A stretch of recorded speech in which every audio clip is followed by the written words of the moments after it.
So students, let's start today's lecture. ये vocations का बीच में काफ़ी ज़्यादा गैप आ गया था, सो उससे पहले हम लोगों ने कुछ टॉपिक्स कंप्लीट किए थे अपने फिजियोलॉजी चैप्टर के। हम चैप्टर थर्ड कर रहे हैं फिजियोलॉजी ऑफ प्लांट्स एंड उसमें हम ट्रांसपोर्ट कर रहे हैं like how water and food is transported and उनके लिए एलिमेंट्स गिवन है लाइक अगर प्लांट में पानी किस तरह से ट्रांसपोर्ट होता है। ट्रांसपोर्ट ऑफ वाटर जो है वो जाइलम के थ्रू होगा एंड ट्रांसपोर्ट ऑफ फूड जो होगा वो फ्लोएम के थ्रू होगा। सो हम ये सब पढ़ चुके हैं and we have completed transpiration and all the theories regarding it and last हमने जो रिसेंटली छुट्टियों से पहले जो हमारा लास्ट लेक्चर था उसमें हमने कंप्लीट किया था दैट ट्रांसपिरेशन के इफेक्ट्स कौन कौन से इफेक्ट्स हैं जो ट्रांसपिरेशन को इफेक्ट करेंगे। So we have almost completed this chapter. कुछ ऐसे एक दो तीन टॉपिक्स हैं जो हमारे रहते थे, सो आज हम वो कंप्लीट कर देंगे, उसके बाद हम नेक्स्ट चैप्टर शुरू करेंगे कल के लेक्चर से। सो कुछ टॉपिक्स हैं, जैसे अगर आपको एग्जाम में क्वेश्चन आता है ग्यूटेशन के बारे में, ग्यूटेशन आपको हो सकता है 2 मार्क्स में आ जाए या फिर 3 मार्क्स में आ जाए डिफरेंस के शेप में, लाइक ट्रांसपिरेशन और ग्यूटेशन के बीच में डिफरेंस बताओ। सो मैं ये आपको आइडिया दे रही हूँ और मटेरियल दे रही हूँ इसके बारे में कि आपको पता होना चाहिए ताकि एग्जाम में आपका किसी भी मतलब कोई भी ऐसा क्वेश्चन ना हो कि जिसका आप आंसर ना कर सकें। तो जिस तरह से ट्रांसपिरेशन में क्या होता है कि वाटर का लॉस होता है, उस तरह गुटेशन भी वैसे ही है, बट इसमें क्या होता है कि वाटर ड्रॉप्स की फॉर्म में लॉस होता है वाटर का। ठीक है, लीव्स की मार्जिन से, लीव्स के टिप से जब पानी बहता है वाटर ड्रॉप्स की फॉर्म में, जैसे सुबह अगर हम कई बार उठते हैं तो ओस पड़ी होती है, होता है ना, गर्मियों हो चाहे सर्दियों हो, अक्सर हम देखते हैं कि हरी हरी पत्तियों पे ओस पड़ी होती है, पानी की ड्रॉप्स पड़ी होती हैं, ड्यू ड्रॉप्स जिन्हें हम बोलते हैं। So this loss of water in the form of water drops, ठीक है, पानी का इस तरह से लॉस होना वाटर ड्रॉप्स की फॉर्म में, जबकि लीव्स और लीव्स के टिप से पानी जब निकलता है उसे हम ग्यूटेशन कहते हैं। और ये जर्नली कब होता है, जब बहुत हाई रूट प्रेशर हो और ट्रांसपिरेशन लेवल काफी लो हो। ठीक है, मतलब कि ट्रांसपिरेशन हो ही नहीं रही है और जो रूट प्रेशर, अब हमने रूट प्रेशर थ्योरी भी पढ़ी थी, रूट प्रेशर काफी हाई है, मतलब पानी का लॉस होना जरूरी है बट ट्रांसपिरेशन नहीं हो रही, ट्रांसपिरेशन काफी लो है। तो फिर क्या होता है, ग्यूटेशन का प्रोसेस होता है। और जिस तरह ट्रांसपिरेशन स्पेशल पोर्स की हेल्प से होती है लाइक स्टोमेटा, उस तरह ग्यूटेशन जो है वो भी स्पेशलाइज्ड पोर्स के थ्रू होती है और उन पोर्स को हम कहते हैं हाइडाथॉट्स। ठीक है, हाइडाथॉट्स जो होते हैं वो लीफ मार्जिन पे प्रेजेंट रहते हैं, जहाँ पे अब आपको हमने लीव्स के बारे में पढ़ा था, लीफ में एक बीच में मेन जो एक लीफ होती है जो लीफ को 2 हाफ्स में डिवाइड करती है, उसे हम कहते हैं मिडरिब। मिडरिब से बाकी ज़्यादा बहुत सारी ऐसे वेन्स सी निकलती हैं, उन्हें हम वेन्स कहते हैं। फिर आगे वेन्स जाके और पतली हो जाती हैं जो वेनलेट्स बनाती हैं। सो अब एक क्वेश्चन आपको और इस तरह से हो सकता है, आपको ग्यूटेशन 2 मार्क्स में आ जाए, 1 मार्क्स में आ जाए। ठीक है, सो अब एक क्वेश्चन और तरह से बन सकता है कि अक्सर ये एग्जाम में आता भी है, ट्रांसपिरेशन और ग्यूटेशन के बीच में क्या फर्क है। ठीक है, इट्स वेरी मतलब examination point of view important है और ऐसे जनरल नॉलेज के लिए भी इंपॉर्टेंट है। ट्रांसपिरेशन क्या होता है, ट्रांसपिरेशन होता है loss of water in the form of vapours, मतलब कि वो वेपर्स जब पानी भाप बन जाए, वो ड्यू ड्रॉप्स की तरह नहीं होगा, हमें दिखेगा नहीं। और ग्यूटेशन होता है जब वाटर जब निकलता है इन the form of water droplets, drops हमें दिखेंगी बूंदें, अक्सर ओस पड़ी होती है। It occurs through stomata, stomata के थ्रू हो सकता है, लेंटिसेल्स के थ्रू हो सकता है, या फिर किसके थ्रू हो सकता है, क्यूटिकल के थ्रू हो सकता है। और ग्यूटेशन जो होती है ये कैसे, हाइड्रोथॉट्स के थ्रू होगी। ट्रांसपिरेशन जो होता है मोस्टली दिन के टाइम पे होती है जब टेम्परेचर काफी हाई होता है। ग्यूटेशन जो होती है ये या तो रात को होगी या तो अर्ली मॉर्निंग होगी। जैसे आपने अक्सर कई बार हम देखते हैं कि अब जैसे सर्दियों की रात भी है, अगर हमने कोई अपना सामान बाहर रखा हुआ है, या कई बार क्या होता है कि जैसे जब शाम होना शुरू हो जाती है, फिर जब गहरी रात होती है, कोई बाइक बाहर रखी हो, कोई भी चीज़ बाहर रखी हो, तो उस पे ड्रॉप्स पड़ी होती हैं, रात को ओस पड़ती है, चीज़ें ठंडी हो जाती हैं। और कई बार सुबह-सुबह जैसे गर्मियों की जो अर्ली मॉर्निंग होती है, कई लोगों को आदत होती है सैर करने की, तो वो जब खेतों में से निकलते हैं तो अक्सर वहाँ पे लीव्स में जो भी हरियाली है, वहाँ पे पानी के छिड़काव होते हैं, ऐसे लगता है जैसे किसी ने पानी का छिड़काव किया हुआ है, वो ड्यू ड्रॉप्स होती हैं। देन ग्यूटेशन जो होती है ये सभी एरियल पार्ट से हो सकती है, जितने भी एरियल पार्ट्स प्लांट्स के एक्सपोज्ड हैं वहां से हो सकती है जो ट्रांसपिरेशन। और जो ग्यूटेशन है वो लीफ मार्जिन के उस पार्ट से होगी जहां पे वेन एंड करती है। Okay, so this was guttation and difference between transpiration and guttation. अब एक लास्ट टॉपिक जो है इस चैप्टर का, काफी इंपॉर्टेंट टॉपिक है। हमने वाटर ट्रांसपोर्ट के बारे में तो पढ़ लिया कि वाटर कैसे ट्रांसपोर्ट होता है। अब हम पढ़ेंगे इसके बारे में कि फूड भी कैसे ट्रांसपोर्ट होता है, फ्लोएम में कैसे फूड ट्रांसपोर्ट होता है, जैसे ट्रांसपोर्ट बाय फ्लोएम। सोर्स और सिंक का रिलेशनशिप क्या है, आपको इस तरह भी क्वेश्चन आ सकता है और ट्रांसपोर्ट बाय फ्लोएम भी आ सकता है। फ्लोएम एक इम्पॉर्टेंट ऐसा एलिमेंट है जो कि बहुत सारे जो हेल्प करता है सॉल्यूट्स की ट्रांसलोकेशन में। ठीक है, लीव्स, आपको पता है खाना लीव्स में बनता है। ठीक है, कोई भी फोटोसिंथेसिस जो होगी वो लीव्स में होती है, खाना वहीं पे बनता है, उसके बाद वही लीव्स से लेके हर एक पार्ट तक जो है फूड जो है वो ट्रांसपोर्ट होता है। तो वो किस कैसे होगा, वो फ्लोएम के थ्रू होगा। तो जैसे कि ग्रीन टिश्यूज हैं, जैसे कि लीव्स हैं, जहाँ पे कि ऑर्गेनिक फूड बनता है, उसे हम सोर्स कहेंगे।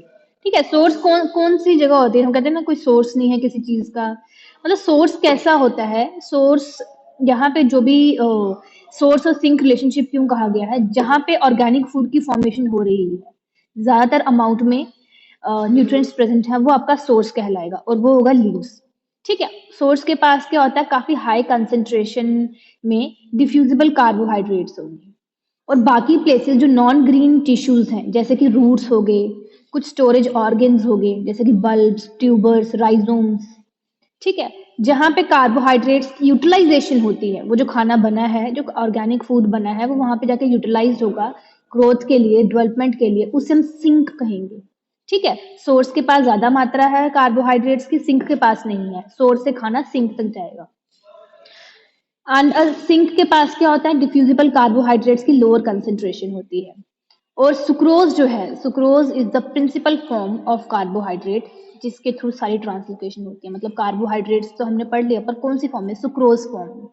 ठीक है, सुक्रोज आपको पता ही है, हमने कार्बोहाइड्रेट्स चैप्टर पढ़ा था उसमें था ही। गन्ने में सुक्रोज प्रेजेंट है। ठीक है ना, टेबल शुगर। तो मैकेनिज्म क्या होता है ट्रांसलोकेशन का फ्लोएम में, इसके लिए बहुत सारी थ्योरीज हैं, बट जो आपके सिलेबस में मेंशन है और जो परफेक्ट थ्योरी है वो है आपकी मास फ्लो हाइपोथेसिस, या इसे आप मंच फ्लो हाइपोथेसिस भी कह सकते हैं। आई होप आप सबको मेरी राइटिंग पढ़ी जा रही है। मास फ्लो या प्रेशर फ्लो हाइपोथेसिस और मंच फ्लो हाइपोथेसिस। ठीक है, ये तीनों ही इसके नाम है। सो आपको एग्जाम में क्वेश्चन ऐसे भी आ सकता है कि describe the mechanism of translocation in phloem, या फिर बताओ मास फ्लो हाइपोथेसिस क्या है, या फिर बताओ प्रेशर फ्लो हाइपोथेसिस क्या है, या फिर ये भी हो सकता है कि मंच फ्लो हाइपोथेसिस क्या है। ओके, सो इस किसी भी तरह से आपको क्वेश्चन आ सकता है। सो मंच फ्लो हाइपोथेसिस मींस कि इसको जर्मन साइंटिस्ट थे मंच, उन्होंने इस थ्योरी को प्रपोज किया था 1931 में, और बाद में इसको इलाबोरेट किया था क्राफ्ट्स ने 1938 में, और वो उनके साथ बहुत सारे साइंटिस्ट थे इस थ्योरी के रिगार्डिंग। सो इसका क्या है, ये मेन जो हाइपोथेसिस है, ये क्या एज्यूम करती है, ये एज्यूम करती है कि जो एक टर्गर प्रेशर होता है, टर्गर प्रेशर हम ऑलरेडी पढ़ चुके हैं। टर्गर प्रेशर एक ऐसा प्रेशर होता है जब सॉल्यूट की कंसेंट्रेशन से क्या होता है कि जो हमारा प्रोटोप्लास्ट है सेल का, वो फूलने शुरू हो जाता है। ठीक है, इट विल, वही होता है turgor pressure. Turgor pressure gradient और सोर्स और सिंक के बीच में जब टर्गर प्रेशर ग्रेडियंट एग्जिस्ट करने शुरू हो जाए, यानी कि जैसे अब जहाँ पे लीव्स में खाना बन रहा है, सोर्स में टर्गर प्रेशर हाई होगा, सिंक में टर्गर प्रेशर कम होगा। सो वहां से ट्रांसलोकेशन शुरू होना शुरू हो जाएगी कि ज्यादा मात्रा से फूड ट्रांसपोर्ट होकर जहाँ कम मात्रा में है और जहाँ पे यूटिलाइजेशन है, और वहां पे जाकर वहां पे उसकी यूटिलाइजेशन होनी शुरू हो जाएगी। सो इस थ्योरी के अकॉर्डिंग क्या है कि बहुत ज़्यादा मूवमेंट होती है ऑर्गेनिक सोल्यूट्स की। ठीक है, वाटर पोटेंशियल ग्रेडियंट के हिसाब से। ठीक है, along the gradient of water potential, water potential पता है ना आपको, होल्डिंग कैपेसिटी और वाटर कितनी है एक किसी भी सिस्टम में, सेल सिस्टम में, उसके लॉन्ग मूवमेंट होना शुरू हो जाती है। हाई कंसेंट्रेशन जोन यानी कि सोर्स, वहां से एक ऐसी लो कंसेंट्रेशन जोन जिसे हम सिंक कहते हैं। ठीक है, वहां पे उसकी ट्रांसलोकेशन होना शुरू हो जाएगी। मतलब बेसिकली जिस चीज में ज्यादा मात्रा में चीजें प्रेजेंट हैं, फूड प्रेजेंट है, उसको तो जरूरत नहीं है, पर जहां कम है वहां पे ट्रांसलोकेशन होनी चाहिए। सो ज्यादा से कम की तरफ ट्रांसलोकेशन होना शुरू हो जाएगी वाटर पोटेंशियल ग्रेडियंट के अकॉर्डिंग, ताकि वहां पे भी उतनी ही अमाउंट में खाना प्रेजेंट हो और लीव्स के से छोड़कर बाकी जितने भी पार्ट्स हैं वहां पे भी जाए, और प्लांट्स की जितनी भी वेरियस एक्टिविटीज हैं, यूटिलाइजेशन है, वहां पे जाके वो खाना क्या होगा, अब हम खाना खाते हैं, ठीक है, माउथ से इंजेस्ट करते हैं, उसके बाद इसोफेगस से थ्रू हमारे स्टमक में जाता है, वहां पे रिएक्शंस होती हैं, खाना डाइजेस्ट होगा और फिर वही खाना ब्लड में मिक्स होके हर एक पार्ट तक जाएगा, जाएगा ना। जब तक हर एक पार्ट तक नहीं जाएगा तो हमें एनर्जी कैसे मिलेगी काम करने की। सो यहाँ प्लांट्स में भी यही फंडा है, तभी से इस सब्जेक्ट को प्लांट फिजियोलॉजी भी कहते हैं इस टॉपिक को।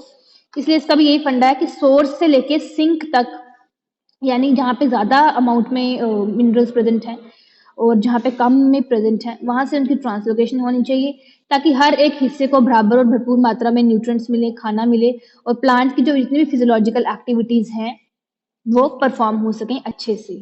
वरना खाना अगर एक जगह ही रहेगा, जो सोर्स है, जो फूड है, ऑर्गेनिक फूड है, फोटोसिंथेसिस अगर लीव्स में हुई है, वहाँ पे फूड तैयार हुआ, अगर वो वहीं पे ही रहेगा तो प्लांट्स कैसे जिंदा रहेंगे, उन्हें कैसे एनर्जी मिलेगी। तो यहाँ पे डायग्रामेट्रिकली फ्लो है कि प्रेशर फ्लो या मंच हाइपोथेसिस जिसे हम कहते हैं वो कैसे होता है। यहाँ पे अगर लीव्स में बन रहा है, ठीक है, टिप ऑफ स्टेम है, यहाँ पे सीड ट्यूब्स हैं और वाटर ऑस्मोसिस के थ्रू क्या है, ये देखिए इस तरह से क्या है कि हर जगह ये फ्लोएम टिश्यू है, ये हर जगह अंदर प्रेजेंट है, ये रूट है, यहाँ पे भी है। सो अगर यहाँ पे खाना बन रहा है तो ये हर जगह ट्रांसपोर्ट होगा। हाई टर्गर प्रेशर है यहाँ पे, ठीक है ना, शुगर्स जो है वो सीव ट्यूब्स में एंटर होती हैं, यहाँ पे बहुत ज़्यादा हाई ऑस्मोसिस, ऑस्मोसिस के थ्रू यहाँ पे हाई टर्गर प्रेशर है। उसके बाद यहाँ पे क्या है, जितना भी शुगर्स है मेटाबॉलिज्म के लिए, स्टोरेज के लिए, यहाँ पे सारा खाना हर एक हिस्से में पहुंचा है ऑस्मोसिस के थ्रू, ठीक है, ऑस्मोसिस के थ्रू ही पहुंचेगा। ऑस्मोसिस आपको पता ही है।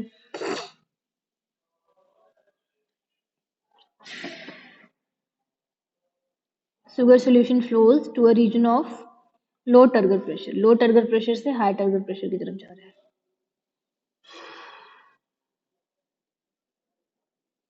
सो ऑस्मोसिस के से हो रहा है, जितने भी सोल्यूट पार्टिकल्स हैं वो डिफ्यूज होते हैं, ठीक,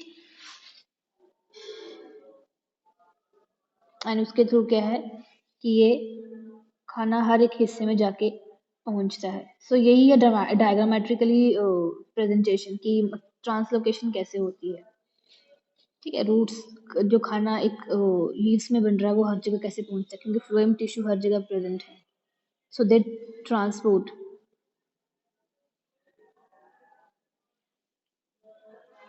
सो this was all about today's lecture. I hope आप सबको समझ आ गया हो।